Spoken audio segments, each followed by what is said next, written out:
Invite family to my dream housewarming, only to get a cold shoulder. Before we begin the story, make sure to subscribe to our channel and never miss more incredible stories every day. I threw away 4 pounds of artisan brisket while my mother ignored my calls. That is a visual that will be burned into my brain for the rest of my life. The meat was perfectly smoked, resting on a massive custom oak cutting board in the center of my brand new, sprawling kitchen island. I had spent 2 solid days prepping for this moment. The string lights were twinkling on the back patio. The custom playlist was softly echoing through the vaulted ceilings of my open-concept living room, and the expensive wine was breathing on the counter. It was supposed to be the greatest night of my 29 years on Earth. I had finally done it. Maya, the family afterthought, the girl who was always told she was doing things the hard way, had bought a stunning 4-bedroom home in a gorgeous, highly sought-after neighborhood. I worked 3 jobs in my early 20s, sacrificed every single weekend, and lived in a cramped, moldy studio apartment just to save up the down payment. This house was my physical trophy. It was undeniable, concrete proof that I was worthy of their respect and admiration. I had invited 40 people, mostly my blood relatives, to celebrate this massive milestone. But as the antique clock on my mantel struck 8 in the evening, the cold, harsh reality settled in my chest like a block of lead. I was standing in a perfectly decorated, fully catered house, and it was entirely empty. My loyal best friend, Marcus, who had spent the last 2 months helping me paint walls and lay down hardwood floors, was sitting on a bar stool, watching me with a look of pure, agonizing pity. "Maya," he said softly, putting down his sparkling water. "It's been 2 hours. I really don't think they're coming." I pulled out my phone for the 20th time. My screen was a barren wasteland of unanswered text messages. "No, we are running late. No, traffic is bad." Just deafening silence. Have you ever felt completely invisible in a room full of your own blood relatives? Because right then, standing in the beautiful home I bled for, I felt like I didn't even exist. I had wanted my mother, Helen, to walk in and finally look at me with the same starry-eyed pride she reserved for my older sister.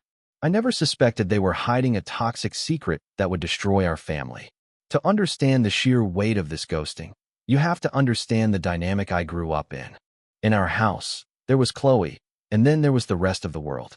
My older sister, Chloe, is 32 and has made a literal career out of being the golden child. She presents this wealthy, flawlessly curated Instagram life. She married young, moved into a sleek downtown condo, and my mother, Helen, practically worships the ground she walks on. Every family dinner was a showcase of Chloe's latest luxury vacation or designer handbag. Meanwhile, I was the grinder. I didn't ask my parents for a dime after I turned 18. I worked in logistics during the day, bartended at night, and hoarded my money like a dragon. My mother always dismissed my achievements. When I got promoted, she'd ask when I was getting a real corporate job like Chloe's husband. So, when I finally closed on this house, a house objectively nicer and larger than Chloe's condo, I thought the dynamic would finally shift. I drove over to my parents' house with the glossy listing photos, my hands shaking with excitement. I laid them out on the dining table, waiting for the gasp, the hug, the validation I had craved for nearly 3 decades. My mother looked at the photos, blinked, and then looked at Chloe, who was sitting across the table with her arms crossed tightly. "Well," my mother said, her voice dripping with bizarre skepticism, "it's certainly large. Are you sure you can actually afford the upkeep on a place like this, Maya?" Chloe just smirked, inspecting her manicured nails. "It's very ambitious, Maya. Just make sure you aren't biting off more than you can chew. The bank takes these things back quickly." There was no congratulations. There was no pride. Just a weird, tense atmosphere, like I had offended them by succeeding. I brushed it off at the time, chalking it up to shock. I thought that once they physically stepped foot inside and saw what I had built, everything would change. Her cold reaction to my success was the first undeniable sign of the coming storm.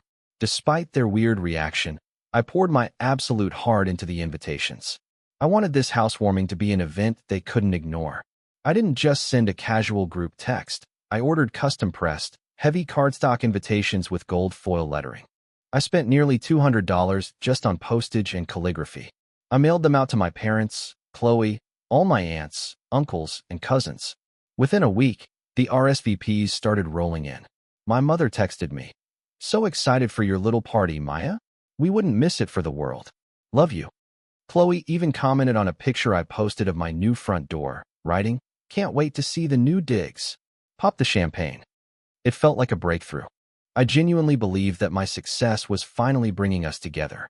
Have you ever wanted someone's approval so badly that you willingly ignored every red flag waving right in front of your face? That was me. I took $5,000 out of my remaining savings to throw this party. I hired a boutique catering company to do a carving station and passed hors d'oeuvres. I rented professional lighting, bought expensive floral arrangements for every room, and stocked a full top-shelf bar. Marcus, my absolute rock of a best friend, helped me organize it all. You're going all out, he laughed, setting up a towering champagne pyramid in the dining room. They're going to be blown away, Maya. This place looks like a magazine cover. I smiled, feeling a surge of pride. I just want them to see that I made it. I told them honestly. I want my mom to walk in here and realize I'm doing okay. The morning of the party, I woke up buzzing with adrenaline. I spent 3 hours getting ready, putting on a beautiful new dress, meticulously curling my hair. I walked through the spotless rooms, adjusting pillows and straightening picture frames. Everything was flawless. The caterers arrived. The smell of roasted meats and fresh herbs filled the air, and the bartenders started icing the drinks. I stood by the grand front door at 5 o'clock, waiting to welcome my family into my new life. I poured my savings into a night that was doomed before it even began. The party was scheduled to start at 6. By 6:30, Marcus and I were the only people in the house, awkwardly sipping sodas while the caterers stood by the untouched buffet line.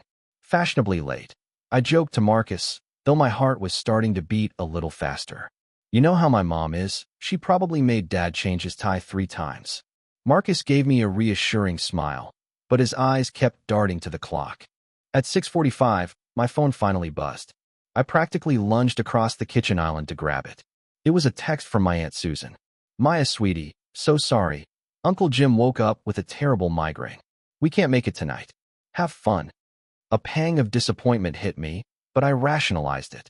People get sick. It happens. 10 minutes later, another text. This time from my cousin, Sarah. Hey Maya, totally forgot my daughter has a soccer tournament this weekend. So bummed to miss your house thing. We'll catch up soon. By 7:30, the texts were arriving in a steady, agonizing drip. Car trouble. Stomach bug. Work emergency. It was like reading a masterclass in pathetic, flimsy excuses. Maya, Marcus said gently, walking over and placing a hand on my shoulder. This is weird. Everyone is canceling? I nodded mutely, my throat tightening. I opened my messages to my mother. I had texted her 3 times asking for their ETA. Nothing. I called her. It rang twice and went straight to voicemail, meaning she had actively declined the call. I called Chloe. Same thing. Sent straight to voicemail. The beautiful house around me suddenly felt suffocatingly massive. The upbeat music playing over the speakers felt like a cruel mockery. I looked at the bartender, who was awkwardly polishing the same glass he'd been holding for 20 minutes. The catering staff were whispering to each other in the corner. They all knew. They all saw the pathetic girl who threw a massive party that nobody wanted to attend. The sick feeling in my stomach told me this was a coordinated, deliberate attack. 8 o'clock came and went. The sky outside turned completely dark, and the twinkle lights illuminated my empty patio. At 9, the caterers began quietly packing up the food. They were professional, but the pity radiating off them was almost unbearable. I paid them, adding a generous tip just to get them out the door faster. Marcus stayed. He didn't try to offer empty platitudes or tell me it was going to be okay. He just walked over to the bar, poured 2 massive glasses of the expensive bourbon I had bought specifically for my father, and handed me one. Drink, he ordered softly. We sat on the floor of my massive, empty living room, leaning against the brand-new velvet sofa I had spent months picking out. The silence in the house was deafening. I don't understand, I whispered, the tears finally spilling over and ruining my carefully applied makeup. Even if Chloe didn't want to come, why would my mom ignore me? Why would all my aunts and uncles just bail at the exact same time? Marcus took a slow sip of his drink. I don't know, Maya, but this isn't normal family flakiness. This is a boycott. Somebody organized this. His words hit me like a physical punch to the chest. A boycott. My own flesh and blood. I had spent my entire life trying to be good enough, trying to earn a seat at their table. And the moment I built my own table, they refused to even look at it. I felt completely worthless, hollowed out, and utterly stupid. I looked around at the beautiful crown molding, the quartz countertops, the gleaming hardwood floors. None of it mattered without the people I loved there to share it. I had built a castle, but I was entirely alone inside it. I spent the rest of the night crying into Marcus's shoulder until I had absolutely nothing left. He eventually ordered a pizza, completely ignoring the fridge full of leftover high-end appetizers, and we watched trashy reality TV until 2 in the morning. I thought the worst part of the night was over, that the ghosting was the ultimate punishment. Little did I know, the worst pain was waiting for me on my phone screen. After Marcus finally went to sleep in one of the guest rooms, I lay awake in my massive primary bedroom. The silence was driving me insane. I picked up my phone, my thumb instinctively hovering over social media apps. I shouldn't have opened Instagram. I really shouldn't have. But morbid curiosity took over. I refreshed my feed, mindlessly scrolling, when a photo stopped me dead in my tracks. It was posted by my cousin Leo, a 24-year-old idiot who documented every second of his life online. The photo was a blurry, wide-angle shot of a large group of people crammed into booths at a cheap, neon-lit diner across town. The caption read, "Impromptu family dinner. Burgers, everything." I zoomed in on the photo, my heart pounding so hard I could hear it in my ears. There, sitting right in the center, was my mother, laughing loudly. Next to her was my father. Across from them was Chloe, looking smug, holding a milkshake. My Aunt Susan, whose husband supposedly had a crippling migraine, was there. My cousin Sarah, whose daughter supposedly had a late-night soccer tournament, was there. Every single relative who had texted me a pathetic excuse earlier that evening was sitting in that diner. And the timestamp? Posted 3 hours ago, right at 7 o'clock, right when they were supposed to be walking through my front door. They didn't just decide not to come to my housewarming.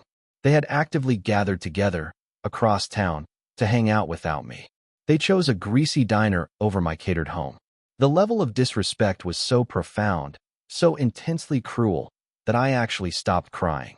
The tears completely dried up, replaced by a searing, white-hot anger that started in my stomach and radiated out to my fingertips. Why? What had I done to deserve a coordinated exile from my own family? I screenshot the photo immediately. I stared at Chloe's smug, smiling face in the pixelated image. This had her fingerprints all over it. Seeing their smiling faces across town ignited a cold, dangerous fury in my chest. The next morning, the anger hadn't faded. It had crystallized. I waited until exactly 10 a.m., then I called my mother. This time, she answered on the first ring, her voice dripping with fake, exaggerated cheerfulness. "Maya, hi sweetie. How was the big party last night?" I gripped the edge of my kitchen island, my knuckles turning white. "It was empty, Mom. Where were you?" There was a brief, tense pause on the line. I could hear the slight rustle of her shifting uncomfortably. "Oh, honey, I know. I feel just terrible about it. Your father and I, well, we just had the most exhausting week. We were so tired, and you know how your father gets with crowds. We didn't want to bring down the mood of your fancy night." I closed my eyes, taking a deep breath to keep from screaming. Aunt Susan said Uncle Jim had a migraine. Sarah said she had a soccer tournament. Everyone canceled, Mom. Every single person. "It's just flu season, Maya," she replied smoothly, the gaslighting kicking into high gear. "It's a coincidence. Plus, to be honest, we just aren't really your kind of people anymore. You have this huge, fancy house, all these expensive things. We thought you'd be busy with your new, wealthy friends." I literally laughed out loud. It was a harsh, bitter sound. "My kind of people? Mom, what are you talking about?" "Well," she huffed, sounding defensive now. "Chloe said it best. You've changed, Maya. You're very focused on material things now. We just didn't want to intrude on your new lifestyle." Chloe. There it was. The puppet master pulling the strings. I didn't mention the diner photo. I didn't confront her with the evidence.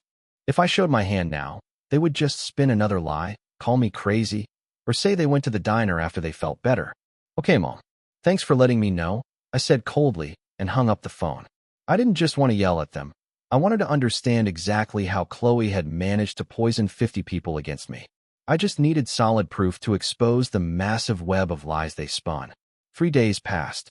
3 days of me eating leftover brisket and trying to process the magnitude of the betrayal. Marcus had gone back to his apartment, leaving me alone in my beautiful, echoing house. I was sitting at my kitchen island, staring blankly at my laptop, when the doorbell rang. I checked the security camera. It was Cousin Leo, the same Leo who had posted the diner photo. He was standing on my porch, looking shiftily around. I opened the door, keeping my face entirely neutral. "Hey, Maya," he said, giving me a goofy, oblivious grin. "Man, nice place. Hey, my mom said you probably had a ton of leftover food from the party since nobody could make it. I'm totally broke until payday. Any chance I can raid your fridge?" The sheer audacity of him standing there, asking for the food he refused to come eat 3 days ago, was staggering. But I smiled. A tight, fake smile. "Sure, Leo. Come on in. I'll pack you some boxes." He bounded inside, whistling as he looked around. "Wow, seriously, this place is massive. Chloe said it was probably just a townhome." I froze, a Tupperware container in my hand. "Chloe said that." "Yeah," Leo mumbled, distracted by the massive TV. "Hey, I really gotta use the bathroom." "Where is it?" "Down the hall, first door on the left," I pointed. He tossed his phone onto the kitchen counter and jogged down the hallway. I stood there, staring at his phone. It lit up. A banner notification appeared on the lock screen. It was a message from an app called GroupMe. The chat name was Real Family Only. The message, visible right there on the screen, was from Chloe. "Leo, did you go to Maya's? Don't let her trick you into signing anything." My blood ran ice cold. I didn't even hesitate. Before my conscious brain could tell me it was wrong, I reached out, grabbed his phone, and swiped up. He hadn't locked it. That one careless mistake gave me the key to my sister's twisted, jealous mind. I opened the GroupMe app. The chat, Real Family Only, had 32 members. Every single aunt, uncle, cousin, and my parents were in it. I was the only blood relative missing. I frantically scrolled up, my eyes scanning months of messages. The sheer volume of venom directed at me was breathtaking. It had started 3 months ago, right when I got my mortgage approved. Chloe had created the group. Her first message: "Guys, Maya is lying to us." I looked up the housing market. There is no way she bought that house legally. From there, the lies spiraled out of control. Chloe convinced the entire family that my house was an elaborate rental scam. She told them I had taken out predatory, high-interest loans from shady lenders and was in massive, dangerous debt. "She's using this housewarming as a trap," Chloe had written just 2 weeks ago. "She's going to corner everyone and beg for money to cover her fraudulent loans." My financial advisor friend looked into it. "She's desperate. Do not go to that party." My mother had replied, "Oh my God. My poor, foolish girl. Thank you for protecting us, Chloe." They actually believed her. They believed I was a criminal scam artist simply because Chloe, the golden child, couldn't handle the fact that I had bought a nicer house than her. I scrolled further. The day of the party. A message from Chloe at 5 p.m. Initiate the boycott. Nobody goes. Let her sit in her fake house alone. Meet at Denny's on 4th Street at 7 instead. And then, dozens of thumbs up emojis. On our way. See you there. Good call, Chloe. I felt physically sick. My own sister had orchestrated a targeted assassination of my character out of pure, unadulterated jealousy, and my mother had cheered her on. I quickly took pictures of the chat log with my own phone, capturing every vicious lie, every fake claim of financial ruin, every timestamp. She convinced them I was a fraud, but her own financial life was the real scam. When Leo finally came out of the bathroom, I handed him 2 massive bags of food, smiled tightly, and shoved him out the door. The moment the deadbolt clicked, I called Marcus. "Get over here right now," I said, my voice shaking with adrenaline. "Bring your laptop." When Marcus arrived, I showed him the photos of the group chat. He read through them, his jaw literally dropping. "Maya, this is psychotic. She convinced your entire family you're a criminal to ruin your party." "I know," I said, pacing the living room. "But here is the thing, Marcus. Chloe projects. She always has. If she is accusing me of being in massive debt and faking a wealthy lifestyle, I guarantee you she is hiding something." Marcus is a data analyst. He knows how to find things. We sat at the kitchen island, opened his laptop, and started digging into public county property records. We searched Chloe and her husband's names. It took less than 20 minutes to strike gold. Holy hell, Marcus breathed, leaning closer to the screen. Maya, look at this. He turned the laptop toward me. It was a public record from the county courthouse, dated 2 weeks ago. It was a notice of default, a pending foreclosure on Chloe's sleek, downtown luxury condo. We kept digging. We found 2 massive tax liens filed against her husband, and a civil judgment from a credit card company suing them for over $40,000 in unpaid debt.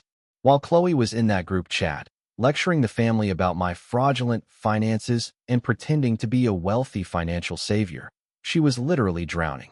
She was weeks away from losing her home. She ruined my housewarming because she couldn't stomach the thought of the family celebrating my solid, hard-earned success while her fake empire was crumbling to dust. She needed me to look like the failure. I printed every single document. The foreclosure notice, the tax liens, the court judgments. My perfect, golden child sister was weeks away from being completely broke and homeless. I spent 2 days letting the anger marinate, transforming it from a wild, reactive emotion into a cold, calculated strategy. I didn't just want to confront Chloe. I wanted to destroy the pedestal my mother had placed her on, and I wanted the entire family to witness the demolition. I needed them all in my house, the very house they refused to visit. On Thursday evening, I opened my phone and sent a mass text message to my parents, Chloe, and all the aunts and uncles who lived nearby. I made sure to use the exact manipulative tone Chloe had warned them about in the secret chat. I wrote, "Emergency family meeting. I made a terrible, terrible financial mistake with this house. I am in way over my head, and the bank is threatening action. I need to confess everything to you all. Please, come to my house tonight at 7 p.m. I need my family." It was the ultimate bait. I was playing directly into the narrative Chloe had built for them. I was the desperate, fraudulent sister begging for a bailout. Within 5 minutes, my phone blew up. "We are on our way," my mother texted, probably practically vibrating with "I told you so" energy. "See you soon," Chloe texted. I could practically hear the smug superiority in her typing. They couldn't resist the spectacle. They boycotted my success, but they would absolutely sprint across town to witness my downfall. Marcus arrived at 6:30 p.m. We didn't set out food this time. No drinks, no music, no mood lighting. I turned the bright, sterile overhead lights on. I took the printed public records of Chloe's financial ruin and set them in a neat stack on the kitchen island. Then, I took my laptop, connected it to the massive 70-inch smart TV in my living room, and opened a specific folder. I stood in the center of the room, my heart icy and calm, waiting for the doorbell to ring.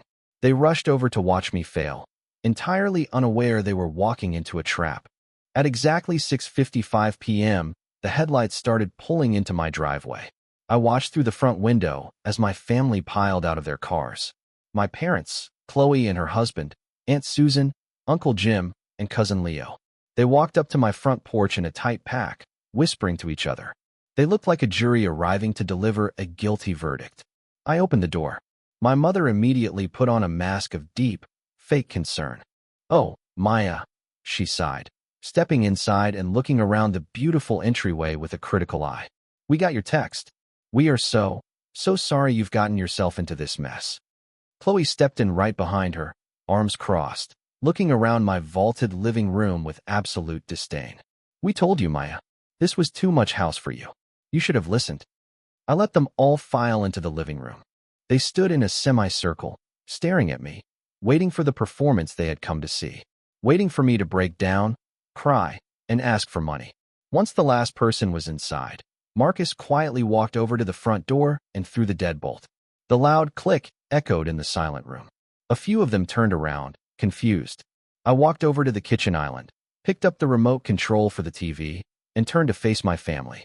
The pathetic, sad girl act dropped from my face instantly, replaced by a cold, hard stare. "Thank you all for coming," I said, my voice steady and loud in the cavernous room. "There actually isn't a financial crisis with my house. My mortgage is fully funded, under budget, and perfectly legal." My mother frowned, her fake concern slipping. "Maya, what is this? Why did you text us that?" "Because," I said, locking eyes with Chloe, who suddenly looked very pale.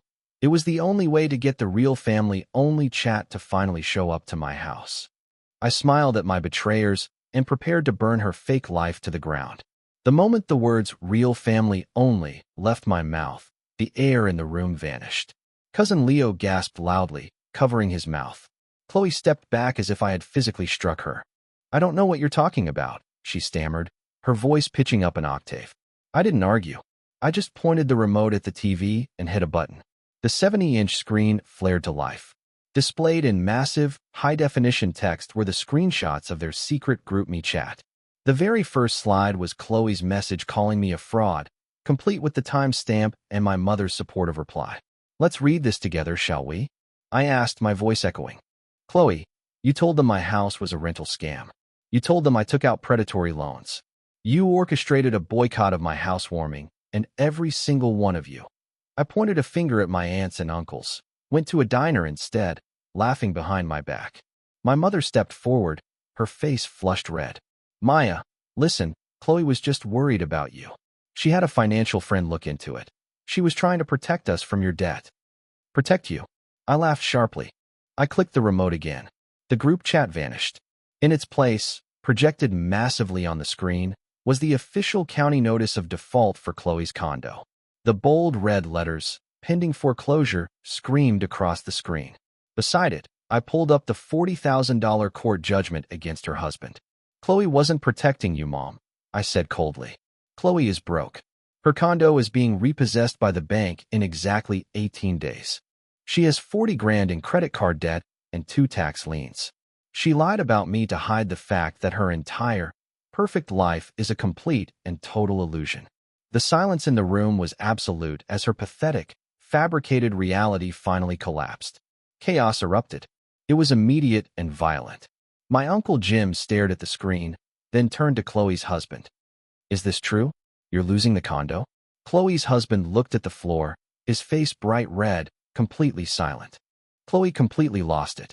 The cool, collected golden child shattered into a million pieces. She started screaming, actual tears streaming down her face, pointing wildly at me. "You're a psycho. You hacked me. You broke into my private records. Mom, make her turn it off." My mother looked wildly between the massive foreclosure document on the screen and her precious, weeping older daughter. The realization hit her like a freight train. The daughter she worshipped was a fraud, and the daughter she threw away was standing in a fully paid-for, million-dollar home. "Chloe," my mother whispered, her voice breaking. "You told me you were doing fine. You told me Maya was the one in trouble." "She lied, Mom," I said, my voice cutting through the noise. "She manipulated all of you. And you," I looked at my aunts and uncles, "were so eager to see me fail that you didn't even question it. You just abandoned me." My mother turned to me, tears welling in her eyes, her hands reaching out. "Maya, honey, I'm so sorry. I didn't know. We didn't know." "Do not honey me," I snapped, slapping her hand away. "You didn't want to know. You loved the idea of me failing. You chose a group chat and a greasy diner over my biggest achievement." I walked over to the front door, unlocked the deadbolt, and pulled it wide open. "The meeting is over," I announced. "Get out of my house. All of you." They filed out in complete, humiliated silence. Chloe was sobbing loudly, her husband practically dragging her to their least luxury SUV. My mother tried to hug me at the door, but I stepped back, my face like stone. I slammed my beautiful new door on their faces and finally felt completely free. The aftermath was exactly what you would expect from a family built on toxic foundations. My mother called me 12 times the next day, leaving sobbing voicemails begging for forgiveness, claiming she was brainwashed by Chloe. I didn't answer. I didn't delete the voicemails either. I just let them sit there as a reminder. Chloe's condo was officially repossessed 3 weeks later. According to Cousin Leo, who I still occasionally allow to text me because he's harmlessly stupid, Chloe and her husband had to move into my parents' cramped basement. The irony is almost too perfect to put into words. I changed my phone number. I blocked every single aunt, uncle, and cousin who was active in that secret group chat. I severed the dead weight that I had been dragging around for 29 years. 2 months after the disaster, I threw a second housewarming party. I didn't send out foil-stamped invitations. I just sent a group text to Marcus, my coworkers, the friends I bartended with in my early 20s, and the people who actually supported me when I had nothing. 50 people showed up. The house was loud, vibrant, and overflowing with genuine love. We ate artisan brisket, we drank top-shelf bourbon, and nobody asked me if I was secretly drowning in debt. The biggest lesson I learned from this entire nightmare is that society places way too much value on the concept of blood relatives. We are conditioned to endure endless disrespect, jealousy, and manipulation simply because we share DNA with our abusers. If a friend treated you the way your toxic family does, you would drop them instantly. Apply that same rule to your parents and siblings. Protect your peace, protect your achievements, and do not be afraid to burn the bridge if they are the ones holding the matches. Blood makes you related, but loyalty is what truly makes someone your real family.